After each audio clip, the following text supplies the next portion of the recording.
Faisons un zoom sur l'onglet de gestion des dossiers patients.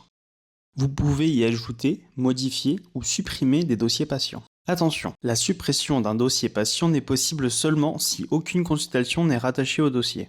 Si un dossier comporte une ou des consultations, il n'est donc pas possible de le supprimer afin de permettre la préservation de la traçabilité. La liste des dossiers patients peut être filtrée selon différents critères, par nom ou par date de naissance pour accéder directement à un patient spécifique, ou par tag afin de regrouper et afficher une liste spécifique de patients. Il est aussi possible de filtrer les dossiers sans tag. Une fonction de tri avancé des dossiers patients existe aussi sur Colibri. Elle permet d'appliquer des requêtes préenregistrées qui s'appliqueront en plus des critères de tri de base. Actuellement, seulement 7 requêtes sont disponibles. Liste des élèves à vacciner contre le HPV, liste des élèves à jour de la vaccination contre le HPV aujourd'hui, liste des élèves à vacciner contre ROR, liste des élèves à vacciner contre DTCP, liste des élèves à vacciner contre méningo-ACWY, liste des élèves à vacciner contre l'hépatite B. La liste des dossiers affichés peut être triée par ordre de création, du plus récent au plus ancien, par ordre alphabétique croissant, par ordre alphabétique décroissant. Vous pouvez voir apparaître dans la liste de vos dossiers de nouveaux patients, inconnus de votre centre, avec le tag partagé par l'utilisateur, apposé sur leur dossier. Ces carnets de vaccination sont créés par les patients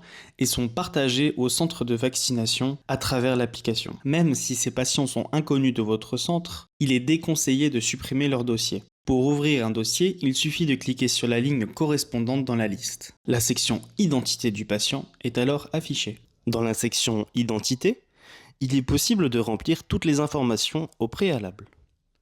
Il est possible d'utiliser ou d'ajouter des tags directement sur le profil pour permettre de le retrouver plus facilement lors des recherches ou pour faciliter les exports de données. Vous retrouvez aussi toutes les informations du patient liées à sa consultation, l'historique vaccinal, le profil santé, le statut vaccinal, les examens, les documents et les consultations effectuées sur ce patient. Vous pouvez commencer une consultation directement à partir de leur profil en cliquant ici. Il est aussi possible de générer des certificats sur l'historique vaccinal avec ou sans ajout du statut vaccinal. Il est aussi possible d'utiliser l'identivigilance. L'identité nationale de santé ou INS est une identité de référence permettant de garantir la bonne identification du patient auprès de l'ensemble de ses professionnels de santé. L'INS est constitué de son matricule UNS, le numéro de sécurité sociale du patient dans la grande majorité des cas, ainsi que 5 traits d'identité.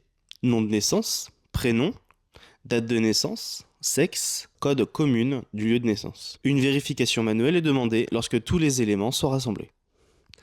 Voilà, vous savez tout désormais de la section patient.